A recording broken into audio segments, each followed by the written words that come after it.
2s है ना। s में भी 2 ठो है, एक 1s है, एक 2s है। तो हम लोग उसको डिस्कस कर लेते हैं। 1s के यदि हम लोग बात करेंगे है ना, तो ये 1s का फिगर हो गया, वो वाला फिगर अपना है, ये भी फिगर 1s का ही है, ठीक है ना। तो इसके चारों तरफ ये जो देख रहे हो ना, यही इलेक्ट्रॉन पाए जाने की इसमें क्या होगी, संभावना ज़्यादा होगी। और ये किसका फिगर है, 2s का। 2 मतलब कक्षा मतलब समझ सकते हो, बताया था मैंने पहले। ये 2s का फिगर, यही इसी चीज़ को 2 तरीका दिखाया गया है। तो रखो इसको, दिखा दिया मैंने इमेज। बाकी तो डिजिटली इमेज हम दिखाएंगे सारा चीज़ को।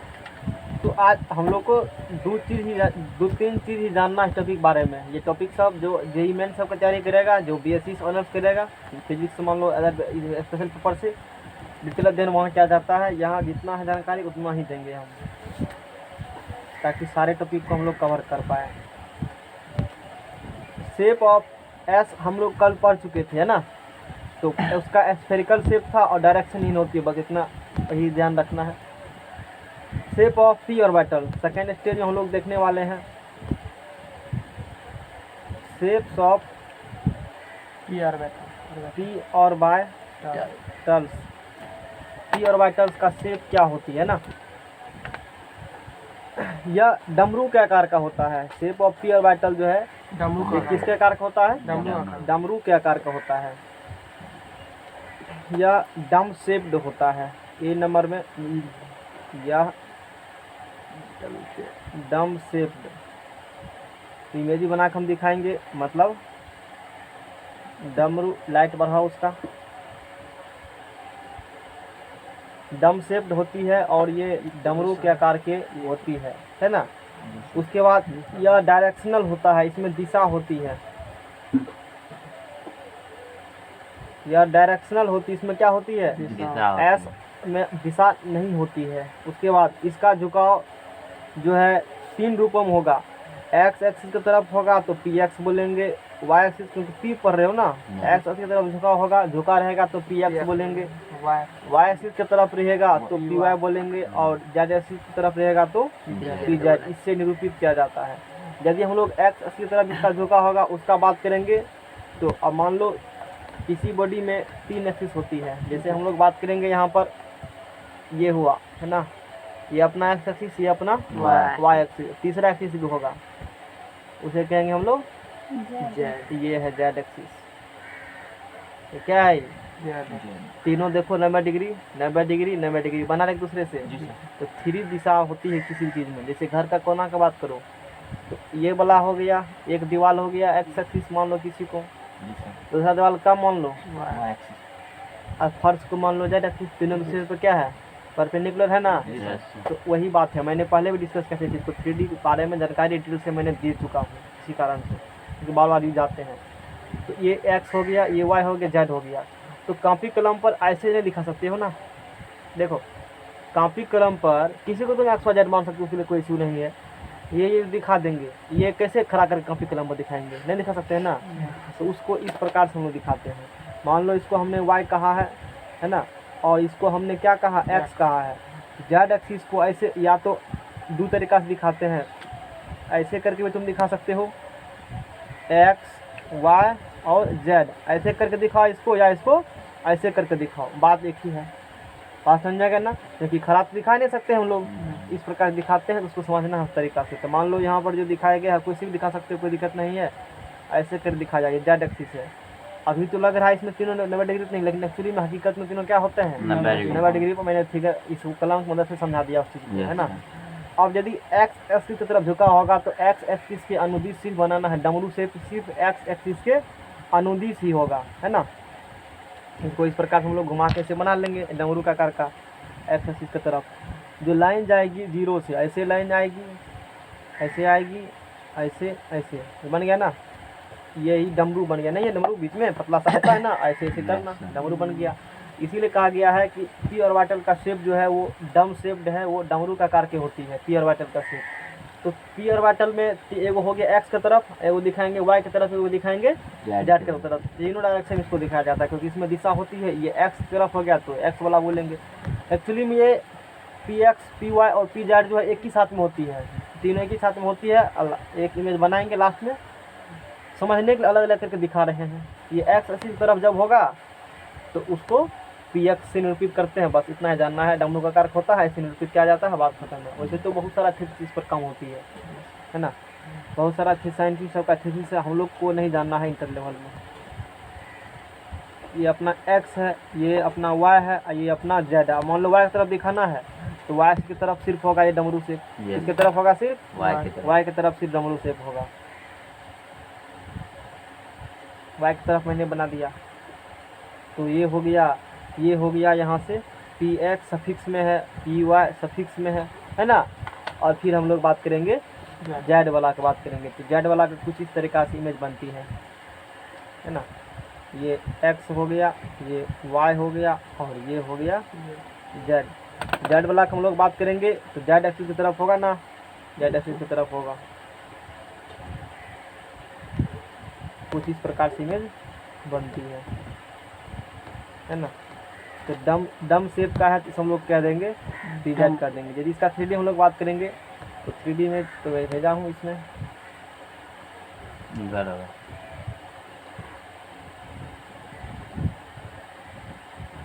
कुछ इस प्रकार से 1x का शेप हो गया, ये किसका शेप हो गया 2x का, ये 2px का, ये 2py का शेप हो गया है ना, 2pz का। तुम सिर्फ इसको 2 हटा दो तो px का शेप ये हुआ ना, x की तरफ एक ऐसे ऐसे, इसी को हमने यहाँ पर बनाने का कोशिश किया है ना, जो तुम्हारे यहाँ पर भी दिखाया गया। जैसे 2p को दिखाया है तो 2p को प्रकार दिखाया है। ये समझ में आ गया ना। अच्छा, ये हो गया किसका शेप, बारे में बात किया हम, पीयर बैटल। एग्जाम पर कमेंशन पढ़ने भी सिर्फ एक ही लाइन रखना ध्यान में, या क्या होती है, ये डम शेप होती है और इसमें डायरेक्शन होती है, बात खत्म हो, कुछ नहीं याद करना है। बात समझा गया ना, कितना जरूरी हमको है।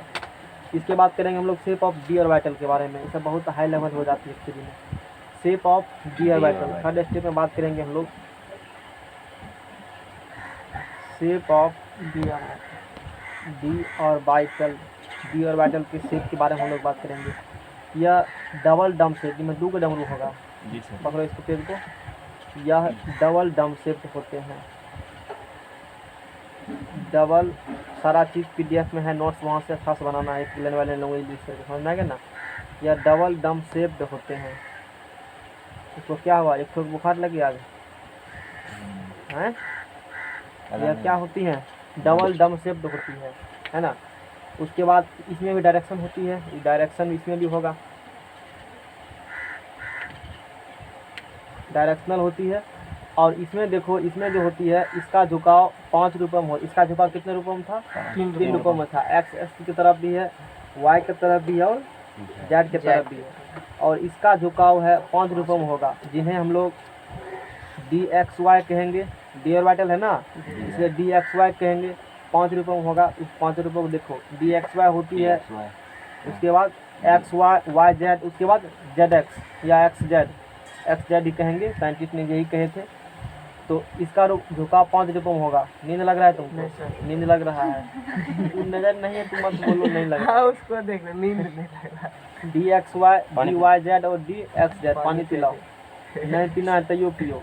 और एक है DX square minus Y square. इस समय ज़्यादा माथा मत लगाना कि ये क्या है नहीं है ना, बस है तो अब इस प्रकार से जान लेना है, ज़्यादा माथा मत लगाओ, इसलिए तो दिमाग खा जाएगा टॉपिक। इस प्रकार से यानी इसका झुकाव जो होता है 5 रूपों में, तो उसको हम लोग DXY DYZ DXZ DX square minus Y square DZ square से निरूपित किया जाता है। बहुत इस टॉपिक हो गया। अब जैसे हम लोग DXY को दिखाएंगे कि DXY दिखता कैसे है। DXY कुछ इस प्रकार दिखाया जाता है, पकड़ो इसको, एक को बड़ा किया जाता है और दूसरे को कुछ, ठीक है ना। डी ऑर्बिटल यहाँ बना है ना, नेट है इसमें, सर्च मार के निकालो तो 3D पिक्चर निकालो तो शेप ऑफ डी ऑर्बिटल। अच्छा, वैसे बुक में है वो निकालो, थोड़ा सा और अच्छा इमेज मिलेगा उसमें हमको, अच्छा से डिस्कस हम लोग कर लेते हैं वहाँ पर, है ना। शेप ऑफ लिखो डी ऑर्बिटल, वैसे यहाँ तो है, हम लोग उसको कर सकते हैं, है ना।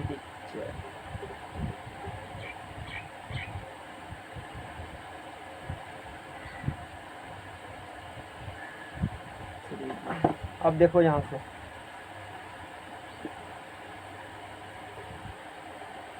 कुछ इस प्रकार से रहती है शेप। जो डी ऑर्बिटल के बारे में हम लोग अभी बात करने वाले हैं ना, यही ऐसी शेप है। देखो कॉपी कलम से उतने लिखेगा ना, जैसे मतलब ये भरा हुआ, इसमें ऐसे बनाते गोला खाली है ना, एक्चुअली वो खाली नहीं होता, वो भरा हुआ है। बात समझ में गए ना। वो तो बहुत छोटा पार्टिकल है, वो तो आँख से दिख ही नहीं सकता है। जब परमाणु नहीं दिखता है आँख से तो इधर कैसे दिखेगा। बात समझ में गए ना। ये बहुत छोटा पार्टिकल होती है, दिखता उगता नहीं है, नहीं दिखाई देगा उसमें। तो ये चीज़ हो गया है ना। तो हम लोग अब देखो, एक तो एटम भी नहीं दिखता है आँख से, परमाणु भी नहीं दिखता है, इलेक्ट्रॉन प्रोटॉन नहीं दिखेगा, उसके अंदर वाला ऐसा बात हम लोग कर रहे हैं। ये तो और नहीं दिखेगा। ये सब मत बुझना कि ये सब खाली होता है, जो कॉपी कलम पर घेरा मार देते हो, खाली नहीं होता, एक्चुअली भरा हुआ नहीं दिख रहा है इस प्रकार से। वो फील किया हुआ है ना। वो फील किया हुआ है। तो यही शेप अभी बनाएंगे। जैसे अभी यहाँ देखो डी एक्स वाई बनाया हुआ है ना, एक्स वाई बनाया गया है। तो ये एक्स वाई का शेप है, ये डी वाई जेड का शेप है ना। इस प्रकार से ये 3D पिक्चर है। हम लोग ऐसा पिक्चर थोड़ा सा पॉसिबल नहीं है कॉपी कलम बनाना, इसीलिए हमने 3D पिक्चर दिखाया तुमको, है ना। बस इसी समय का काम है। बात समझेगा ना। इसी पिक्चर को, शांत रहो, इसी पिक्चर को अब कॉपी कलम पर दिखाते हैं। 3D इमेज है, हमने दिखाया उस चीज़ को। अब हम लोग 2D इमेज पर, कॉपी कलम पर, क्योंकि कॉपी कलम में 3D बनाना थोड़ा सा बहुत दिक्कत वाला बात है ना। अच्छे से समझने के 3D, इसी सब के हम लोग लैब लेते हैं। ये बात हो गया। अब जैसे हम लोग बात करेंगे यहाँ पर डी एक्स वाई दिखाना होगा। ये इमेज तुमने अभी देखा डी एक्स वाई को, हम डी एक्स वाई को ही दिखा रहे हैं। तो ये हो गया एक्स वाला एक्सिस, है ना। ये वाला हो गया वाई, और ये हो गया जेड। तो एक्स वाई को दिखाना है, डी एक्स वाई को दिखाना है। तो एक्स का तरफ होगा और किसके तरफ होगा, वाई के तरफ होगा।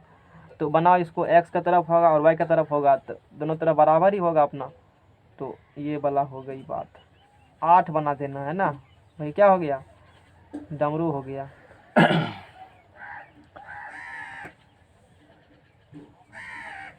ये हो गया डी एक्स वाई, हो गया ना। एक्स की तरफ ओरिएंटेशन और वाई की तरफ ओरिएंटेशन।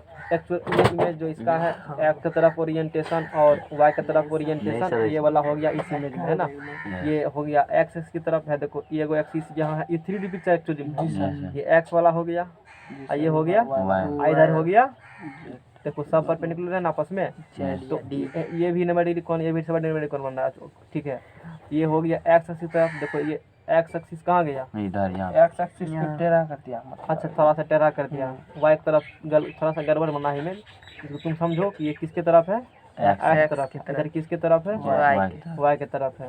अच्छा देखो ये लिखा है चीज थोड़ा सा उल्टा लिखल है, है ना। ये उल्टा लिखल है एक्चुअली में। ये है डी एक्स वाई का। रुको दूसरा इमेज ले लेते हैं। अतिम दे दिए हो मोबाइल को, कोई बात नहीं है। ये थोड़ा सा गड़बड़ लिख दिया है, चीज को तुम देखो। ये एक्चुअली में ये है डी एक्स वाई का, एक्चुअल में ये किसका है, डी एक्स वाई। एक चीज ध्यान, रुको, तो एक्स हो गया ना। अरे ये गड़बड़ इमेज दे दिया है। चलो हम लोग फिर भी देख दिया ना कैसे कैसे होगा बाद में की, तो वही वाला बात होती है। हम लोग उसको बनाते हैं, 3D दिखा दिया। एक्स की तरफ होगा, फिर वाई की तरफ होगा, बाकी कहीं नहीं होता है। तो वो हो गया डी एक्स वाई का बात है कि सब थोड़े तुमको से मिलेगा गूगल का। वो तो आम भी तुम भी डाल सकते हो। मान लो हम पढ़ाए हैं, बहुत सारा ऐसा मिलेगा, स्क्रीन शॉट लेके कोई डाल दिया उसका, ऐसा बहुत सारा होता है, समझा गया ना। तो वो चीज़ है। अब हम लोग बात करेंगे, किसका बात करेंगे, एक्स और वाई। अब तुम्हारे बुक में सही लिखा है, फिर देखो नहीं लिखा है ना, डी एक्स वाई कहाँ लिखा हुआ है, ये है।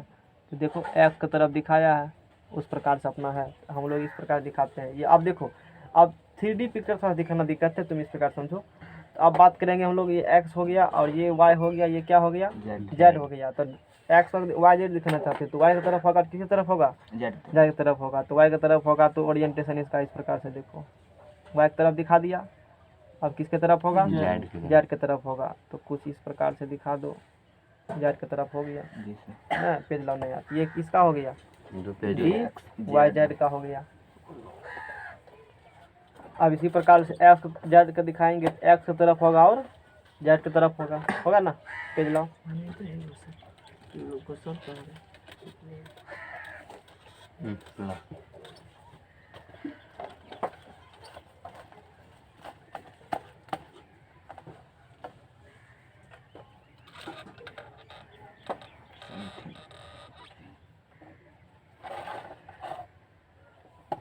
मोबाइल बारह नहीं कोई दिक्कत नहीं है, हो जाएगा। मैंने नहीं दिख रहा है, दिखेगा वो थोड़ा सा धुंधला, लेकिन पता चल जाएगा। देखो अब आगे बात करेंगे हम लोग पेज नंबर 2 का। वो तो बंद करता है पेज। नहीं आता है तो अब आता है। हाँ, अरे वो आ पता जाता चलता है, वो आओ सब आएगा। वो पेज नंबर 2 की जो डिस्कस हम लोग करेंगे तो एक्स वाई जेड, अब देखो एक्स जेड का, देखो डी एक्स जेड का, तो डी एक्स जेड की बात करेंगे तो एक्स की तरफ होगा और किसकी तरफ होगा, D X Z, X Y और यहाँ हो गया जेड, एक्स की तरफ होगा और किसके तरफ होगा, जेड की तरफ होगा। तो बनाओ एक्स की तरफ होगा तो ये वाला बात हो गई एक्स की तरफ, और यही वाला बात हो गई जेड की तरफ। ये हो गया डी एक्स जेड का हमने बात कर लिया। अब है उसके बाद D X square minus Y square. तो यहाँ देखो D X square minus Y square का बात करेंगे, एक्स हो गया इधर, इधर वाई हो गया और ये अपना हो गया जेड। एक्स में से क्या घटल है, वाई घटल, मतलब एक्स होगा बड़ा, वाई होगा छोटा। तो एक्स को बनाएंगे बड़ा और वाई को बनाएंगे छोटा। तो X square minus Y square है। अब बना रहे हैं हम D X square minus Y square. X को क्या बनाना पड़ेगा, बड़ा बनाना पड़ेगा। थोड़ा सा बड़ा बना दो एक्स को, है ना। एक्स को मैंने बड़ा बनाया और वाई को क्या करोगे, छोटा कर दो।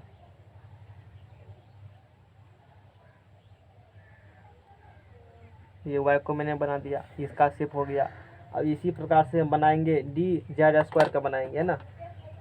डी जेड स्क्वायर का बनाओ। तो बस इतना ही इसमें ध्यान रखनी है हम लोग को। एक्स हो गया, ये वाई हो गया और ये हो गया जेड। डी जेड स्क्वायर का बनाना है। अब यहाँ से बताने वाले हैं आज थोड़ा सा हाईटेक टॉपिक ही डिस्कस हम लोग, ये भी इसके बाद सीरीज एक बताएंगे और थोड़ा सा अच्छा टॉपिक है। 1-2 दिन अच्छा टॉपिक चलेगा, फिर थोड़ा सा लूज टॉपिक आएगा। लूज नहीं कहा जाए, 11th पढ़ रहे हो तो उसमें तो डी जेड स्क्वायर सिर्फ जेड की तरफ ही है। जेड की तरफ है तो जेड की तरफ बनाओ। जेड की तरफ मैंने बराबर सा गोला बना दिया। और जेड की तरफ है ना, तो यहाँ पर तुमको डार्क कर देना है थोड़ा सा, यहाँ पर कंसंट्रेटेड होती है इस प्रकार से, समझा गया ना। ये किसका बन गया, जेड स्क्वायर का, ये मैंने बना दिया, समझ में गया ना। अब पढ़ेंगे हाइड्रोजन स्पेक्ट्रम क्या होती है इसके बारे में। नहीं जी सर। पहले तुम बताओ स्पेक्ट्रम क्या होता है। जब श्वेत प्रकाश प्रिंस होकर गुजरता है, 7 रंग में विभक्त हो जाता है। कौन कौन कलर है वो, कलर का नाम बोलो। बेजा, पीनी, नीला, बैगनी, जामुनी, पीला, नीला, हरा, लाल। अच्छा पढ़े हो। तो वो था श्वेत प्रकाश का स्पेक्ट्रम। हाइड्रोजन लिखा रहता है, हाइड्रोजन का स्पेक्ट्रम नहीं है। वो क्या है, व्हाइट लाइट स्पेक्ट्रम है। उसे क्या करते हो, एक पर्दा उतारते हो तो 7 कलर्स में डिवाइड हो जाती है। तो आज देखने वाले हैं हम लोग हाइड्रोजन स्पेक्ट्रम। तो उसी प्रकार का फेनोमेना होगा कुछ नहीं, स्पेक्ट्रम है तो कलर में डिवाइड होगा। देखो आगे क्या है, हाइड्रोजन स्पेक्ट्रम आज का टॉपिक मेरा है। पेज को रिमूव करो, उसका काम नहीं है। हाइड्रोजन जो S orbital, P orbital, D orbital बताया। छोटा मोटा एग्जाम जब दोगे क्वेश्चन हाईटेक पूछेगा तो ही वो छोटा दो लाइन पूछेगा, नहीं तो नहीं आती है टॉपिक से क्वेश्चन, ऐसे भी नहीं आएगा क्वेश्चन, है ना। हाइड्रोजन स्पेक्ट्रम, हाइड्रोजन स्पेक्ट्रम या स्पेक्ट्रम कहते हो वर्णपट, है ना। क्या होती है हाइड्रोजन स्पेक्ट्रम। हम लोग क्या करते हैं, हाइड्रोजन गैस को बहुत लो टेम्परेचर पर, मान लो एक नली ले लिया यहाँ से, एक ले लिया यहाँ से, विसर्ग नली इस प्रकार से, है ना। नली एक प्रकार विसर्ग नली है। नली को ही केमिस्ट्री के विसर्ग नली सब इस प्रकार से कह देते हैं। छोटा सा मतलब नली है नहीं। उसमें क्या किए हैं, एच गैस फिल कर दिए हो, भर दिए। और इसको जब हाइड्रोजन गैस को अति निम्न दाब पर, मतलब बहुत कम प्रेशर पर, ज़्यादा प्रेशर अप्लाई नहीं किया, सिलेंडर पर एलपीजी गैस भराते हो तो अधिक प्रेशर लगा करके तब उसको कन्वर्ट किया जाता है ना। नहीं तो हमको वो नहीं करना। तुमको पता है गैस को जब हम लोग, एक टॉपिक दिमाग में बता देते हैं। अब जैसे सॉलिड का मॉलिक्यूल की बात करेंगे तो सॉलिड के जैसे ये सॉलिड ऐसा क्यों इससे बना हुआ है, ये शेप इसलिए बना हुआ है, इसके बीच का जो ये मॉलिक्यूल है, इसके बीच का जो अंतराण्विक आकर्षण बल है वो बहुत अधिक लग रहा है, समझाएगा ना। एक दूसरे को अपने तरफ सब क्या कर रहे हैं, खींच रहे हैं। 12th में पढ़े हुए केमिस्ट्री में जाकर के सॉलिड नाम का चैप्टर ही वहाँ डिस्कस किया जाता है, खींच रहे हैं, जिसके कारण इसमें इस प्रकार का फॉर्म बना हुआ है। वो बात हो गई। ये सॉलिड हो गया, कभी बताए थे? अच्छा मैट्रिक में बताए हैं। वो लेक्चर देखा होगा दूगो तो कुछ तो जरूर हिंट दिए होंगे उसमें हम। नहीं उसमें कहाँ उसमें नहीं है, तब रिकॉर्ड नहीं हुआ, इसीलिए दूसरे कहीं को बताए होंगे। तो ये सॉलिड का मॉलिक्यूल हो गया दिखाया। लिक्विड का मॉलिक्यूल बात करेंगे तो लिक्विड के मॉलिक्यूल थोड़े से क्या होते हैं, दूर होते हैं। इसी कारण से लिक्विड के लेयर एक दूसरे के ऊपर फिसलते हैं आसानी से, नहीं जहाँ मन तहाँ मतलब शेप चेंज कर सकते हो, कुछ कर सकते हो, क्योंकि उसके मॉलिक्यूल थोड़ा सा दूर दूर होते हैं। गैस के मॉलिक्यूल बात करेंगे तो गैस जब खोलते हो तो तीनों डायरेक्शन में उसका मूवमेंट होता है, मांगने लगता है ना, तो ये कुछ गैस का मॉलिक्यूल है। हम लोग सॉलिड को लिक्विड में कन्वर्ट कर सकते हैं, लिक्विड को गैस में कन्वर्ट कर सकते हैं। सॉलिड को अधिक गर्म करो तो सॉलिड पहले क्या बनेगा, लिक्विड बनेगा। कुछ अपवाद भी है, सॉलिड को गर्म डायरेक्ट क्या बन जाते हैं, भाप बन के गैस बन के उड़ जाते हैं। तो अपवाद तो हैं ही। जनरली क्या होते हैं, सॉलिड को बदल सकते हो गर्म करके लिक्विड में। सॉलिड में एनर्जी देंगे तो मॉलिक्यूल पास अधिक एनर्जी जाएगा। जैसे मॉलिक्यूल पास अधिक एनर्जी जाएगा उसका बॉन्ड ब्रेक होगा। अब बॉन्ड ब्रेक होगा तो मॉलिक्यूल दूर दूर भागेंगे, और दूर दूर भागेंगे तो लिक्विड में कन्वर्ट हो जाएंगे। फिर इसको हीट करेंगे और एनर्जी देंगे तो मॉलिक्यूल और उछल कूद करेंगे, दूर दूर भागेगा ना, रेंडमली इधर इधर लेफ्ट राइट करेंगे तो गैस में कन्वर्ट हो जाएगा। गैस को क्या करेंगे, हाई प्रेशर पर वो पूरा कंप्रेस करेंगे। गैस को कंप्रेस कर करके मॉलिक्यूल नज़दीक आएगा ना, जब दाबेंगे तो बन जाएगा, क्या बन जाएगा, लिक्विड। इसको फिर कंप्रेस पूरा करेंगे तो क्या बन जाएगा, सॉलिड। इस प्रकार से सॉलिड बनता है लिक्विड में, लिक्विड बनता है गैस में, फिर गैस से लिक्विड और लिक्विड से सॉलिड। ये अपना मतलब ट्रांसफॉर्मेशन है। दुनिया में जितना पदार्थ है सबको इस प्रकार से काम कर सकते हैं। जैसे पानी 3 स्टेज में एग्जाम्पल है पाया जाता है, नहीं पानी सॉलिड ग्रुप में पाया जाता है। जब बर्फ का टुकड़ा है तो पानी उस कंडीशन में क्या है, सॉलिड ग्रुप में है ना। पानी लिक्विड रूप में पाया जाता है जो हम लोग पीते हैं, और पानी गैस रूप में भी है। कहाँ है, करते हैं तो गर्म करके भाप बन पड़ता है। जैसे एयर में, वायुमंडल में क्या होती है, वाफ होती है, उसमें भी पानी थोड़ा सा मिक्सिंग किया हुआ है। बात समझ गया ना। तो ये बात ह्यूमिडिटी, नमी कहते हैं, वातावरण में नमी है तो वो नमी क्या, वाटर ही है ना एक्चुअली में। ये बात हो गई। उसी प्रकार से हम लोग क्या किए, मान लो हाइड्रोजन गैस है तो हाइड्रोजन गैस मत पूछो कि ये लिक्विड स्टेट में भी होती है, सॉलिड में भी आएगी और गैस स्टेट में रहेगी, है ना। गैस कह रहे हो तो मतलब जनरली वो किस स्टेट में पाया जाता है, गैस स्टेट में पाया जाता है। बात समझा ना। कोई चीज़ को हम लोग गैस कर रहे हैं, कोई चीज़ को सॉलिड कर रहे हैं, तो उसका जो जनरल स्टेट है जिस रूप में वो डायरेक्ट हमको नेचर से मिलती है, प्रकृति से, तो हमको उसी स्टेट में ध्यान रखनी होती है। लेकिन हम लोग जो स्टेट में उसको बदल सकते हैं। नहीं समझ में आ गया, जिस स्टेट में चाहे, जिस अवस्था में चाहे उसको हम लोग कन्वर्ट कर सकते हैं, जिससे लिक्विड को कर सकते हो। बात समझ में आ गया ना। तो अब क्या करेंगे, हमको जो हाइड्रोजन स्पेक्ट्रम पढ़ना है, हाइड्रोजन गैस को अति निम्न दाब पर, अति निम्न दाब पर ये एक नली ले लिया, अब भरकर इसमें इलेक्ट्रिक करंट प्रवाहित किया जाता है। इसमें क्या करते हो, इलेक्ट्रिक करंट, या कभी कभी घर में किया जाता है इसको इलेक्ट्रिक करंट। हाइड्रोजन गैस लिया, कहाँ निकलता है हाइड्रोजन गैस, बताएं कभी, नहीं बताए हैं। लोहा को देखा है, लोहा गर्म करते हुए, जब लोहा गर्म करेगा ना, अब पानी में देखा छंद के वहाँ पुरता है ना, उजला उजला टाइप का, वही हाइड्रोजन गैस है। उसमें पढ़ा होगा, जब लाल गर्म लोहे पर जल प्रयोग किया जाती है तो क्या क्या ना बनता है, उसमें हाइड्रोजन गैस ही बनता है। जी सर, पढ़ा होगा सोलर में, फर्स्ट चैप्टर में ही रिएक्शन दिया हुआ, रटने के लिए रटा तो होगा जरूर। क्या है रटा बोलो। हमको तो याद नहीं है क्योंकि एग्जाम में नहीं आता, इसलिए याद नहीं है। जितना है कि ऑप्शन से पता चल जाएगा, ऑप्शन नहीं होगा उसका। बोलो क्या सर, रिएक्शन बोलो, लोहा में जब लाल गर्म लोहे पर मतलब जलवाष्प प्रयोग किया जाता है तो क्या क्या बनेगा, हाइड्रोजन गैस प्लस और जल बनेगा। जल तो प्रवाहित करबे किए, तो जल ही कैसे बनेगा, जल देखे हो, जब लाल गर्म लोहे पर जल प्रवाहित करते जल बनता है, नहीं बनता है। फेरिक ऑक्साइड ऐसे कुछ है और हाइड्रोजन गैस ही बनती है। देख लेना, फेरिक है कि फेरस है ध्यान हमको नहीं है, लेकिन इसी प्रकार का ऑक्साइड ही फेरस फेरिक कुछ बनता है। हाइड्रोजन गैस ही बने, H2 गैस भी निकलेगा भाप बन के। तो गैस निकलती है तो बता दिया, जैसे लोहा देखे हो गर्म करना, पानी दो, भाप उड़ेगा, वही क्या है, H2 गैस है। तो हाइड्रोजन गैस को हम लोग क्या किए, अति निम्न दाब पर, बहुत कम टेम्परेचर, मतलब बहुत कम प्रेशर पर, ज़्यादा दाबना उसको नहीं है, एक विसर्ग नली में ले लिए और उसमें करंट विद्युत धारा उससे प्रवाहित हम लोग कर रहे हैं। ऐसा करने पर क्या होगा, विसर्ग नली में नीला प्रकाश उत्सर्जित होगा। ऐसा करेंगे इस प्रकार का जब फेनोमेना, तो जो नली है उसी के नाम विसर्ग नली मैंने रख दिया केमिस्ट्री भाषा में नीला प्रकाश।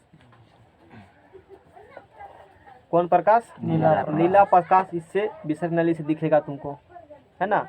इस प्रकार के फेनोमेना होती है। इस नीले प्रकाश को किससे गुजारना है? प्रिज्म से होकर के।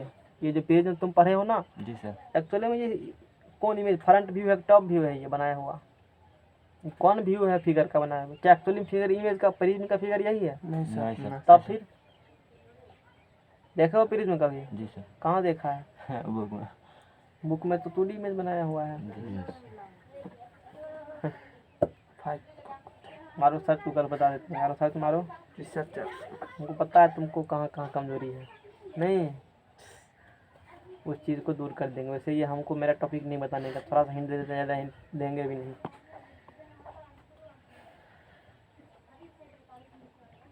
प्रिज्म दो।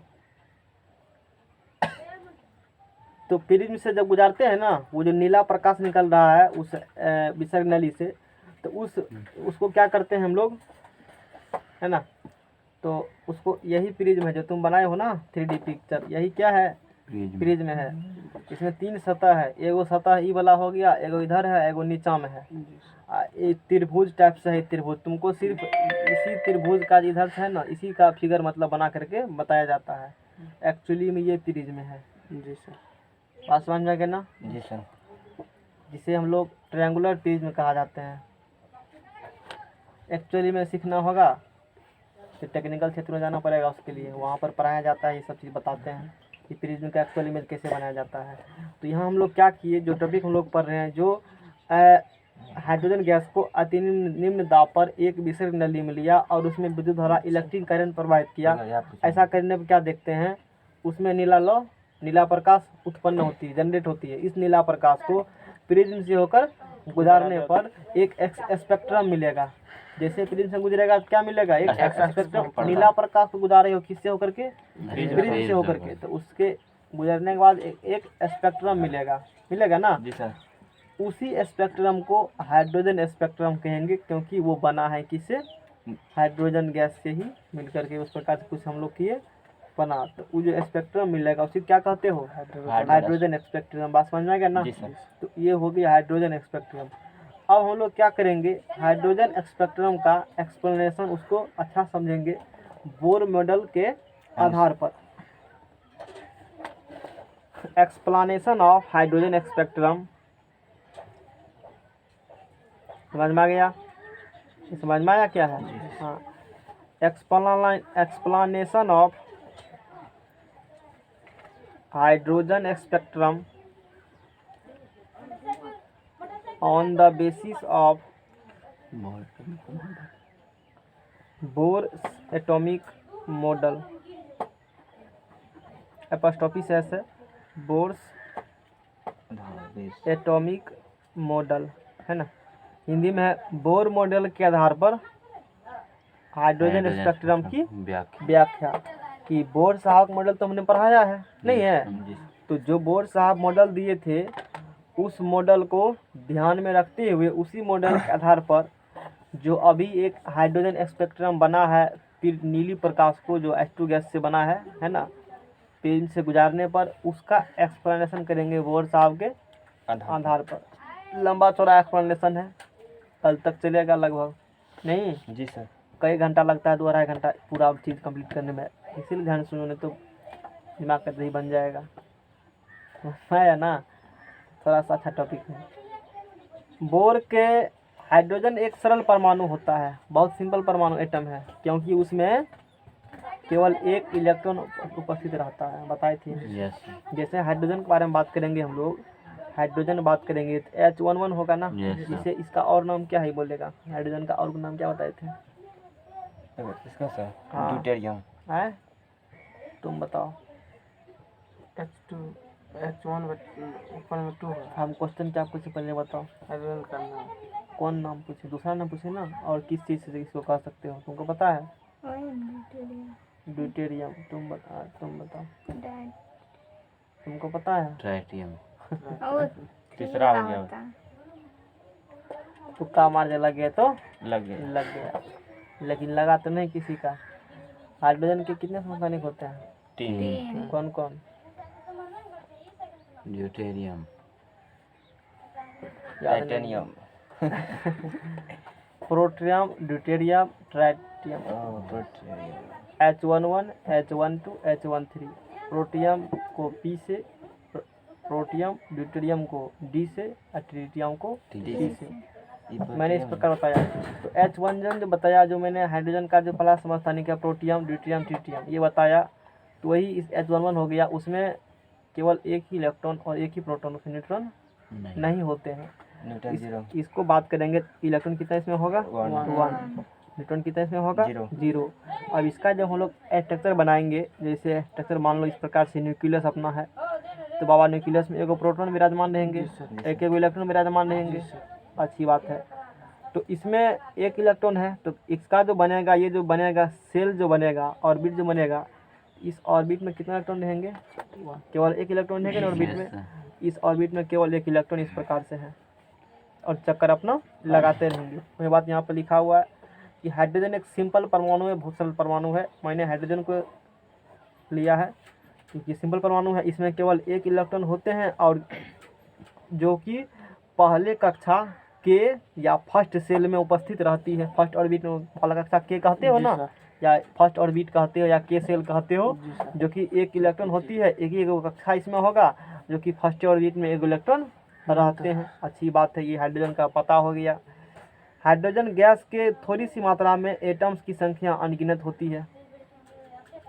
थोड़ी सी मात्रा ले लो हाइड्रोजन गैस का, उसमें एटम संख्या क्या होगी? बहुत होगी, तुम गिन नहीं पाओगे। देखा था दोनों लेक्चर केमिस्ट्री का?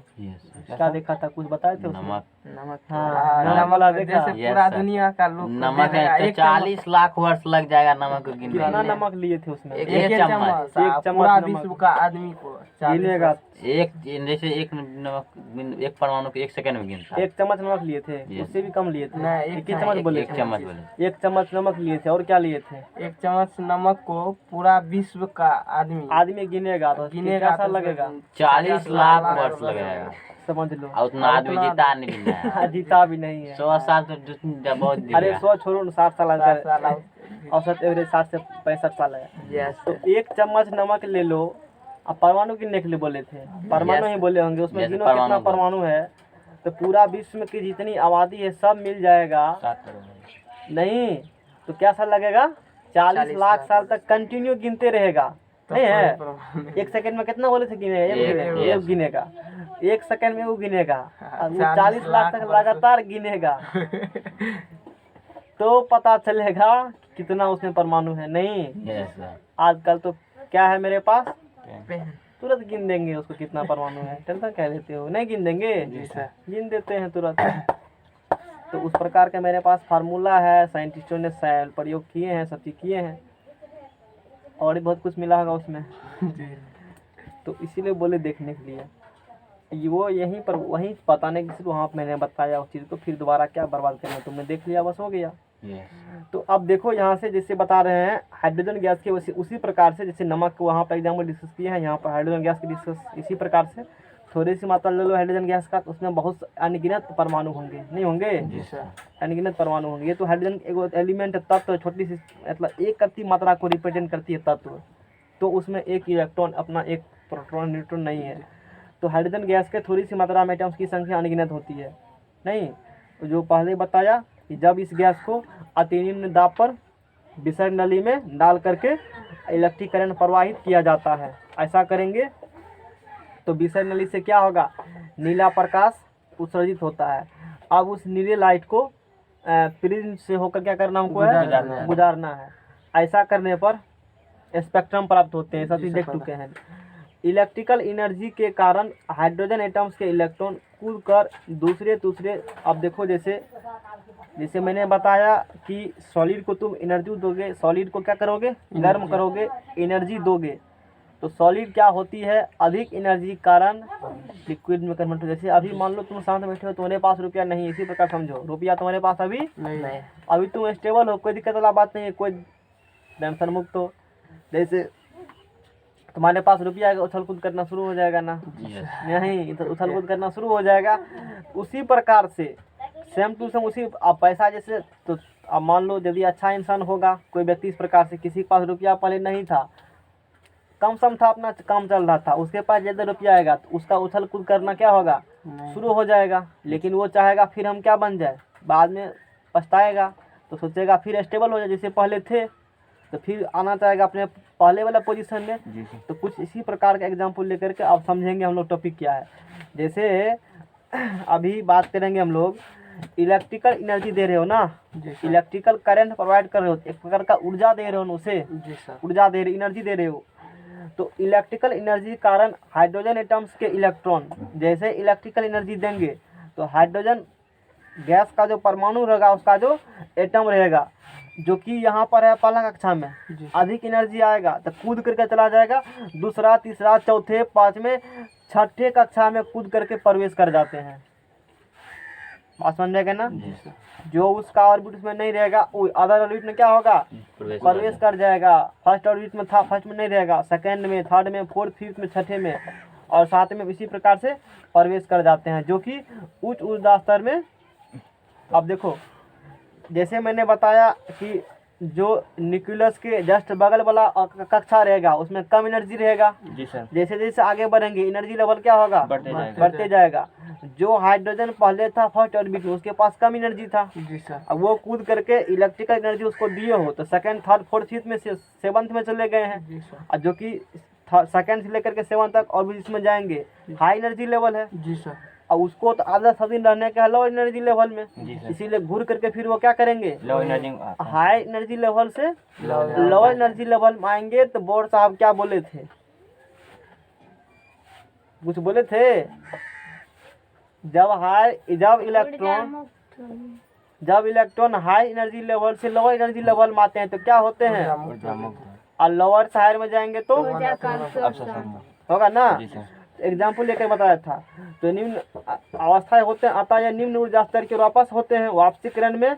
जो अब तुमने बताया इलेक्ट्रॉन लोअर एनर्जी लेवल से हाई एनर्जी लेवल में गए, ठीक है ना, अधिक एनर्जी था ना, लेकिन वो अस्थायी होते हैं उसमें, वो उसका परमानेंट नहीं है, अस्थायी, क्योंकि वो हाई एनर्जी लेवल है। तो वो फिर क्या चाहते हैं कि हम हाई एनर्जी लेवल से लो एनर्जी लेवल पावे, नहीं तो वापसी के क्रम में एनर्जी क्या होगा, जब हायर से आते हैं लो एनर्जी क्या होगा, मुक्त होगा ना, तभी ना उसमें आ पाओगे। यही मैंने पढ़ा है। तो वो जो एनर्जी मुक्त होती है, लाइट भी एक प्रकार की एनर्जी है ना, वो जो एनर्जी मुक्त होती है तो उसी क्रम में 4 प्रकार का सीरीज बनेंगे, जिसे Lyman series, Balmer series, Paschen, Brackett, Pfund series के नाम से जाना जाता है। वो एनर्जी कारण ही सीरीज बनते हैं, रंग जिसे कहते हो ना, 4 प्रकार के बनते हैं, लाइमन, बामर, ब्रैकेट और पी फंड। नेक्स्ट पेज लो, इसके बारे में बताते हैं कि ये सीरीज क्या होती है।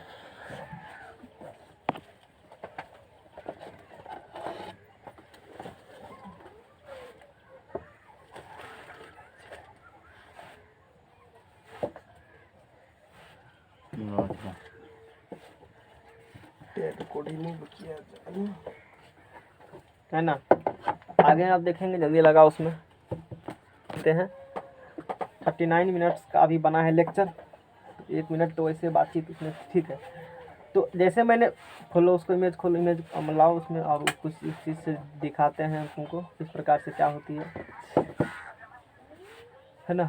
वो टेलीग्राम पर गया होगा, वो इमेज निकालो। तो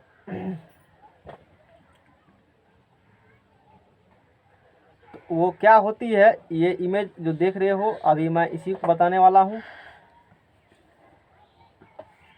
तो 4 प्रकार के बनते हैं सीरीज। जैसे तुम हाइड्रोजन स्पेक्ट्रम बनाओगे, हाइड्रोजन स्पेक्ट्रम का ये इमेज है, ये इमेज किसका है, हाइड्रोजन स्पेक्ट्रम का इमेज ये बना है, इस प्रकार से बनती है ना। और फ्रिज में भी बनती है इसी प्रकार की इमेज।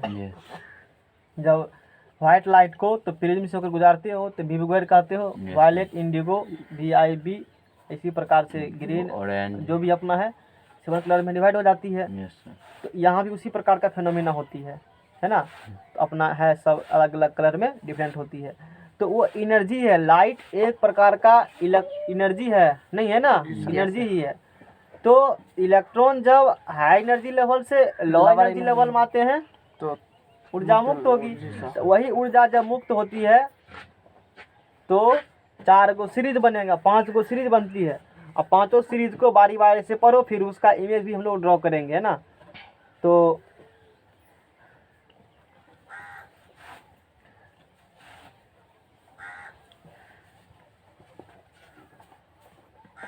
इसको हम इमेजेस समझेंगे पहले, है ना। देखो लेफ्ट राइट करना है, बाद में करना लेफ्ट राइट, ठीक है ना। अब देखो जैसे एक लंबा सा डायग्राम बनाएंगे, मिनट तो ले ही लेगा, ये देखो कितना लेता है टाइम। ध्यान से देखो इस इमेज को, जो भी बना रहे समझा रहे हैं, इसी पर सारा चीज को समझाएंगे, नहीं तो देखने से समझ में आता ही नहीं है। वैसे लोग डायग्राम बताते भी नहीं है। देख लो उस डायग्राम को। ये अपना न्यूक्लियस हो गया, थोड़ा सा बड़ा करके न्यूक्लियस बनाए हैं। ये हो गया फर्स्ट ऑर्बिट, ये हो गया second orbit, third orbit, third हो गया, फोर्थ ऑर्बिट, और छठ है 6-7 बनाएंगे ना। 1 2 3 4 बनाए हैं। 4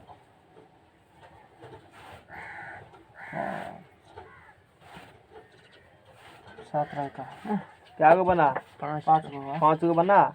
अब तू अपना 150 तुम्हारे पास होगा ना, 150 चमत्कार करना अपना। नहीं 25 है 150, अरे डिवाइडर होगा ना तुम्हारे पास, हाथ का पुर गया, उसको डिवाइडर कहा जाता है। एक और बता हैं क्या गो बना? 7 गो 1 2 3 4 हटाओ, 1 2 3 4 5 6 7 ठो बनाना है। और फिर उसको हम लोग डिटेल में डिस्कस करेंगे। हाँ और भी बना सकते हो, ठीक है, कोई बात नहीं है, बना लो इसको। नहीं लड्डू कहेगा बना बना के पढ़ाता है। खिलाइए देंगे तो जिलेबी ठीक है। तो अब देखो जैसे हम लोग बात करेंगे तो कक्षा को LMNO PQ से इंडिकेट किया जाता है। तो ये हो गया के, है ना, KLM सब कैपिटल में, N ABCD पर हो, ओके बाद हारो इसको एक बार। ओके बाद जा रहा हाँ P MNOP उसके बाद Q, या क्या कहते हो 1 2 3 4 6 और 7, इस प्रकार से कहते हो। तो जैसे पहले हम बात करेंगे कि ये जो पहला सीरीज हमको है दिया हुआ कि लाइमन सीरीज कब बनेगा, एनर्जी कारण ही बनता है ना सारा चीज। लाइट भी प्रकार की एनर्जी है, इस कारण एक स्पेक्ट्रम बनेगा। नहीं जिसे लाइमन सीरीज, वो जो स्पेक्ट्रम बनेगा ना उसको लाइमन सीरीज कहते हैं हम लोग। तो वो कैसे बनती है, जिसे लाइमन सीरीज डिस्कस किया गया है। जैसे मान लो लाइमन सीरीज जो बनेगी, 2 डायग्राम बताएंगे हम, 2 डायग्राम बताएंगे, या ये डायग्राम है, एक डायग्राम मेरे पास और भी है ना। एक ही डायग्राम बताएंगे, दूसरा तो कभी जाकर बनाना।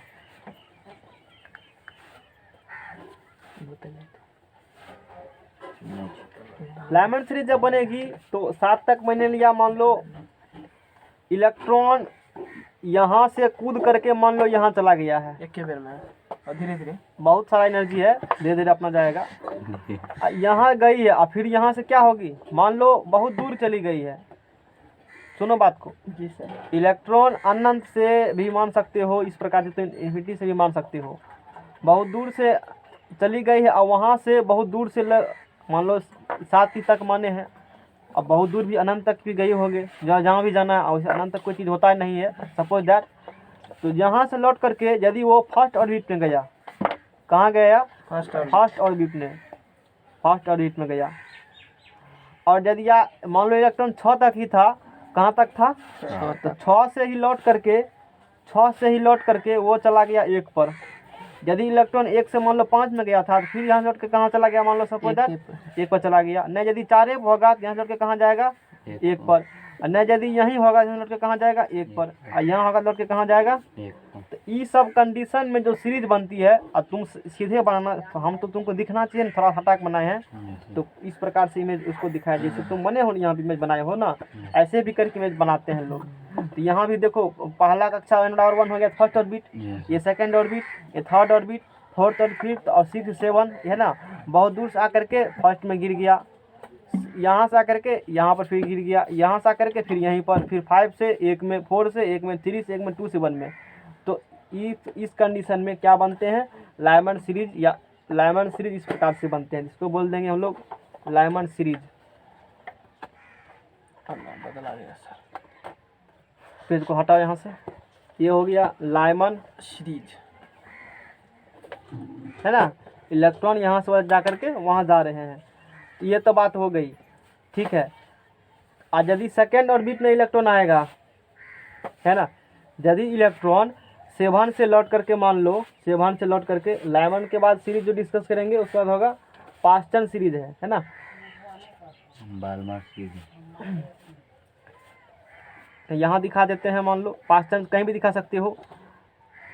सेकेंड ऑर्बिट अब सेकेंड सेल में आएगा, सेकेंड कक्षा में आएगा, ये सब लौट करके कहाँ आया था पहले, फर्स्ट ऑर्बिट में आए थे, तो उस कंडीशन में लाइमन सीरीज तब बन जाएगा, है ना। और यदि सेकेंड में आएंगे, ये सब यही सब रे यहाँ तक नहीं पहुँचेंगे, यहाँ रहेंगे, तो मान लो इस प्रकार से इसका इमेज ड्रॉ करो,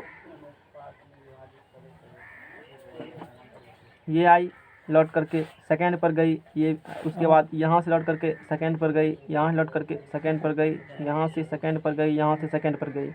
तो इस कंडीशन में जो बनेगा, जो भी एक प्रकार का स्पेक्ट्रम बनेगा, अच्छा यहाँ जो बनती है लाइमन सीरीज, तो ये अल्ट्रा वायलेट रे होती है। ये कौन रे होती है, अल्ट्रा। और ऐसी जानकारी हम लोग रे के बारे में भी लेंगे, जैसे मान लो अल्ट्रा वायलेट रे के बारे में लेगा, तो कौन कौन रे क्या होगा, दिखाया जाएगा नहीं देगा, उस थोड़ा सा जानकारी वो दे देते हैं हम, है ना।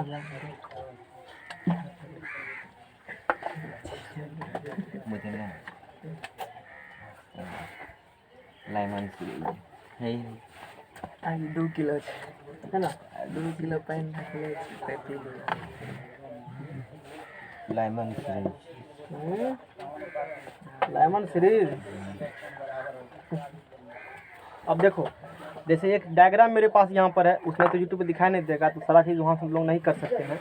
ये पूरा लंबा चौड़ा एक डायग्राम बनाया है, इसमें सारा ब्यौरा लिखा हुआ कि क्या रह रहे नहीं है रही, सारा रे के मतलब सारा डायग्राम बारे में तुमको जितना जानकारी है उतना ही हम इसमें बताएंगे, ध्यान रख सकते हो। जैसे माइक्रो कई प्रकार के इलेक्ट्रोमैग्नेटिक रेडिएशन और इलेक्ट्रोमैग्नेटिक वेव, जिसे ईएमएफ वेव कहते हो, कई प्रकार की इलेक्ट्रोमैग्नेटिक वेव होती है, जैसे रेडियो वेव, माइक्रोवेव, आई रेड मतलब infrared rays, visible rays, ultraviolet rays, X rays, gamma rays, cosmic rays, है ना, ये बहुत प्रकार की किरण होती है।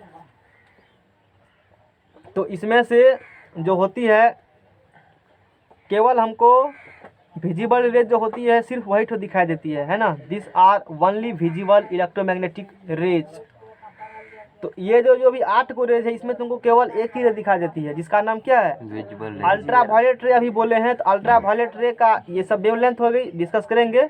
और ये जो होती है ना, sun absorbed by O3 layer and stars S2 lamp, hydrogen lamps and other lamp, देखो लिखा हाइड्रोजन लैंप लिखा है यहाँ पर, तो वहाँ से निकलती है। ये कहाँ से निकल सकती है अल्ट्रा वायलेट रे, सूर्य से भी अल्ट्रा वायलेट रे आती है, लेकिन ओजोन का जो लेयर है ना, ओजोन के लेयर पर क्या करती है, वो एब्जॉर्ब कर लेती है अल्ट्रा वायलेट रे को, नहीं तो हम लोग के पास नहीं पहुंचती है। यदि यहाँ पहुंच जाएगा तो कैंसर वंसर हो जाएगा तुमको, नहीं है सर, तो हार्मफुल होती है। और भी जानकारी दिया गया, अभी इतना ही देंगे। S2 लैंप जैसे हाइड्रोजन लैंप हो गया ना, तो वहाँ से भी निकलती है। तो लाइमन सीरीज बनेगा तो इफर्ट में जाएंगी, इसको हम लोग कौन रे बनेगी उस कंडीशन में, अल्ट्रा वायलेट रे, इसको हम लोग कह देंगे अल्ट्रा वायलेट रेज। तो यहाँ पर जो ये इस प्रकार का बनेगी ना स्पेक्ट्रम दिखाएंगे, जैसे लाइमन में बनेगा, तो यहाँ पर देखो, यहाँ कलर सेम है ना, इसका कलर देखो कुछ इस प्रकार से, सबका अपना कलर, लास्ट में हम दिखा देंगे उसको थोड़ा सा टाइम। चलो अभी तुम्हारे पास आधा घंटे टाइम, वो लोग को अल्ट्रा वायलेट रे, इतना समझ में आ गया।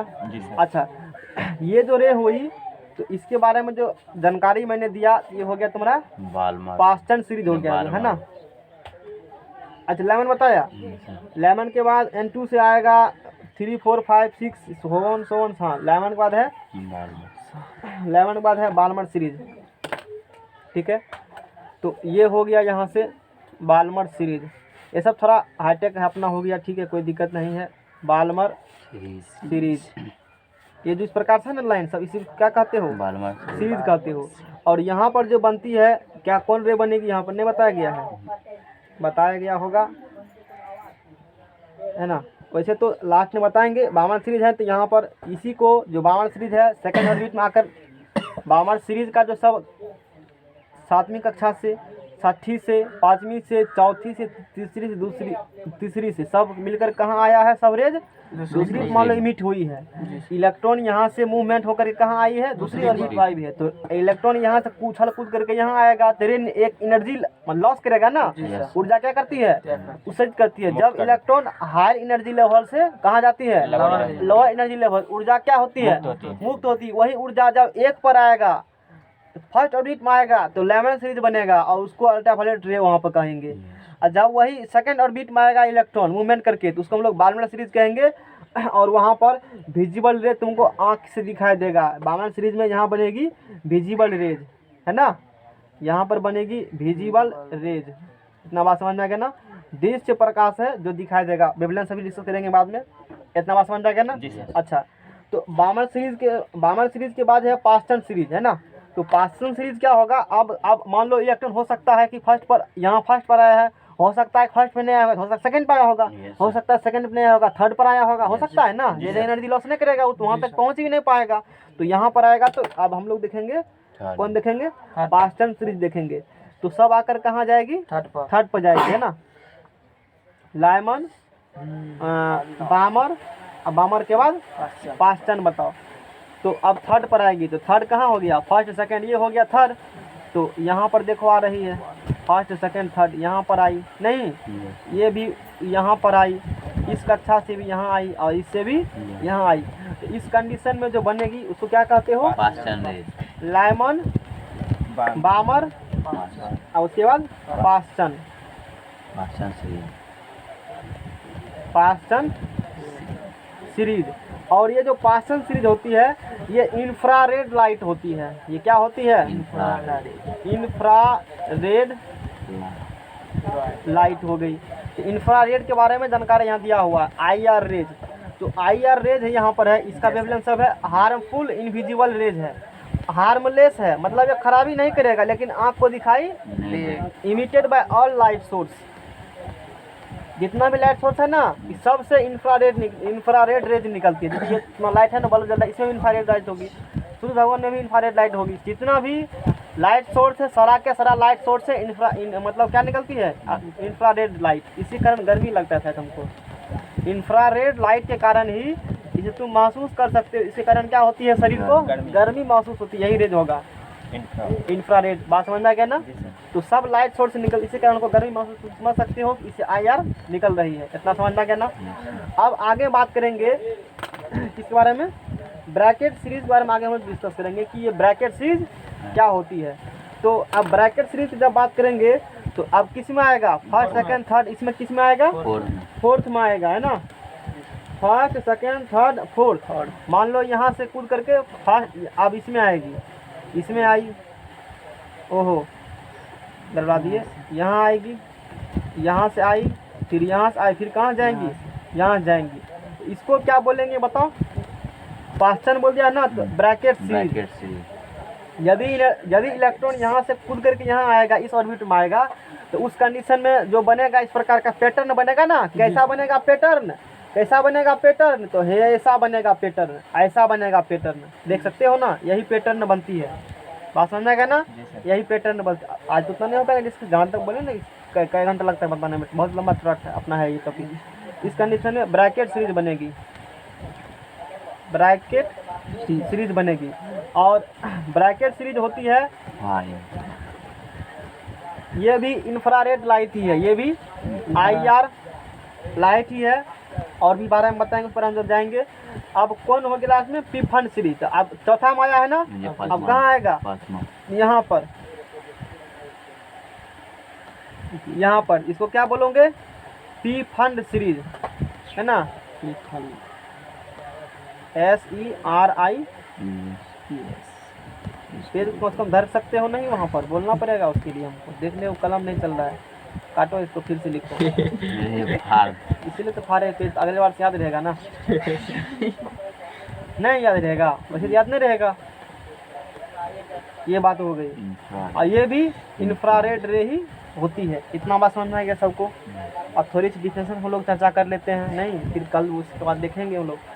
तो अब लेमन सीरीज कब बनती है, इसी डायग्राम की हेल्प से अब जितना कुछ डिफिनेशन है सब थोड़ी सही बात बताते हैं। यही सब बात लिखा हुआ है। जैसे देखो, जब इलेक्ट्रॉन उच्च ऊर्जा स्तर से, लेमन सीरीज के बारे में बता रहे हैं, जब इलेक्ट्रॉन हायर एनर्जी लेवल से, उच्च ऊर्जा स्तर से, जैसे मान लो क्या उच्च ऊर्जा स्तर 2 से 3 से 4 से 5 से 6 से 7, इसी प्रकार से और कहीं से भी सब जगह से आकर के एक पर वापस आएगी। कहाँ आएगी? एक पर वापस आएगी तो लेमन सीरीज बनता है। ये जो बना है ना सीरीज को क्या बोलेंगे हम लोग? लेमन सीरीज बनता है। बालमर सीरीज क्या बनेगी?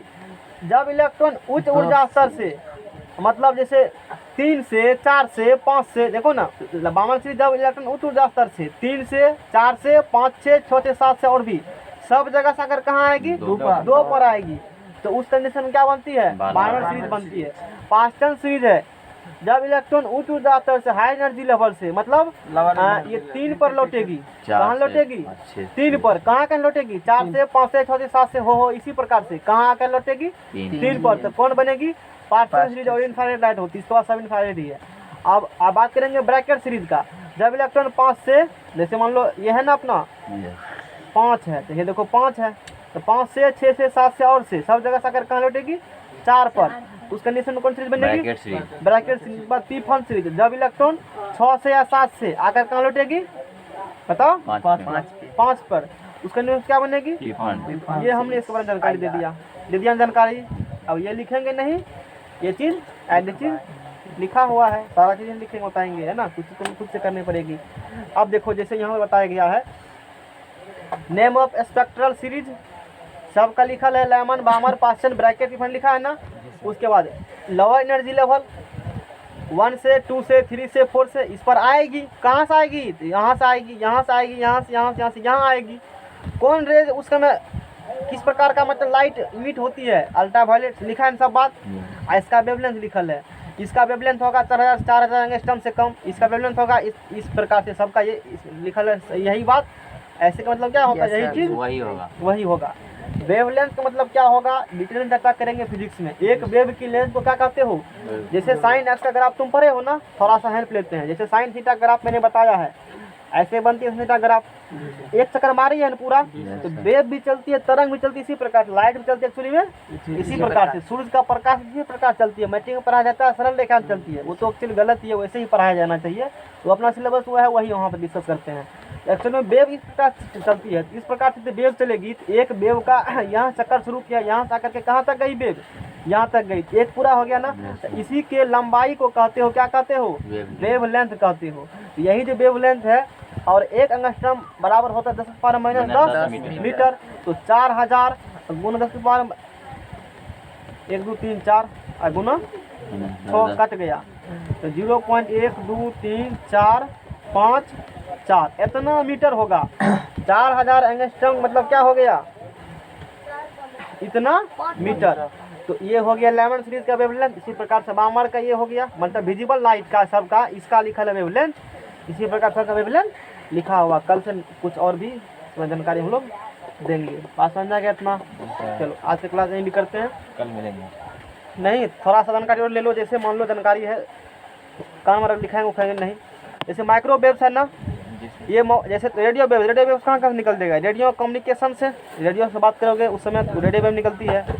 जैसे सुनामी होगा उस कंडीशन में रेडियो वेव निकलेगी। अरे अस्थिर भाग रहे हो का है? सुनामी होगा तो क्या निकलेगी? और एग्जाम में क्वेश्चन है कंपटीशन में इसी क्वेश्चन पूछेगा काफी से। अर्थ होगा तो वहाँ पर निकलेगी। सिस्मिक जहाँ पर फेनोमेना है वहाँ से निकलेगी। माइक्रोवेव से निकलती मोबाइल से, मोबाइल कम्युनिकेशन बात करते हो ना, तो माइक्रोवेव से है वो। माइक्रोवेव्स वैन ओवैन और FM रेडियो से निकलेगी। आई रेज कहाँ से निकलेगी? तो हार्मलेस इनविजिबल रेज है, हानिकारक नहीं होता है ये rays, emitted by all light sources निकलेगी। अब visible rays they let us see, हम लोग आँख से उसके देख सकते हैं, दिखाई देता है वो रेज, देखो तो दिखता है ना। हाँ, तो कहाँ गया, विजिबल रेज है, दे लेट अस सी, जैसे they are only visible emitted ray, केवल इसी यही रे दिखाई देती है जिसे वी स्क्वायर कहते हो।